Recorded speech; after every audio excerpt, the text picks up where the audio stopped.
कम से कम जरूरत भर पढ़ना लिखना हर इंसान, हर समुदाय और हर समाज के लिए कितना जरूरी है, इस बारे में जागरूकता फैलाने के लिए हर साल 8 सितंबर को इंटरनेशनल लिटरेसी डे यानी अंतर्राष्ट्रीय साक्षरता दिवस मनाया जाता है।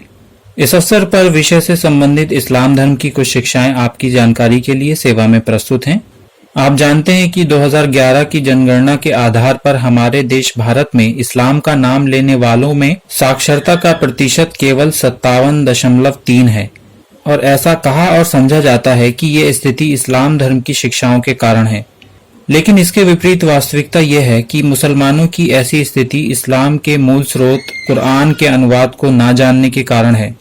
यानी इस्लाम की मूल शिक्षाओं को ना जानने की वजह से मुसलमान ये नहीं जानते कि पढ़ाई लिखाई हर स्त्री और पुरुष पर फर्ज यानी अनिवार्य है।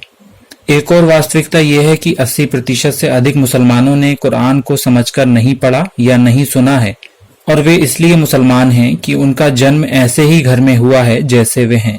चलिए अब बात करते हैं कुरान की, जिसकी अवतरित होने वाली पहली आयत या श्लोक का पहला ही शब्द था इक़रा, जिसका अर्थ होता है पढ़ो, सीखो और समझो। इस्लाम के अंतिम पैगंबर मोहम्मद सल्लल्लाहु अलैहि वसल्लम के जीवन की हमारे इस विषय से संबंधित केवल एक घटना का वर्णन करके हम अपनी बात को समाप्त करते हैं।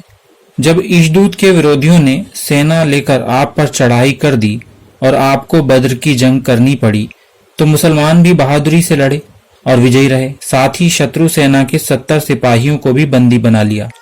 मोहम्मद साहब को पता था कि इनमें से अधिकतर पढ़े लिखे हैं, तो आपने उन्हें आजाद करने के लिए जो शर्त रखी वो आश्चर्यचकित कर देने वाली तो है ही, साथ ही जब तक संसार बाकी है तब तक सबको ये बताने के लिए स्वर्णिम अक्षरों से लिखी रहेगी कि इस्लाम में शिक्षा का क्या महत्व है। वो शर्त ये थी कि जो कैदी हमारे 10 बच्चों या लोगों को पढ़ना लिखना सिखा देगा वह आजाद कर दिया जाएगा। तो ये थी लिटरेसी के संबंध में इस्लाम की चंद ऐतिहासिक और तथ्यात्मक बातें। जल्द मिलते हैं कुछ और विषयों पर इस्लाम धर्म के मार्गदर्शन से संबंधित जानकारी के साथ। अभी दे अनुमति। धन्यवाद।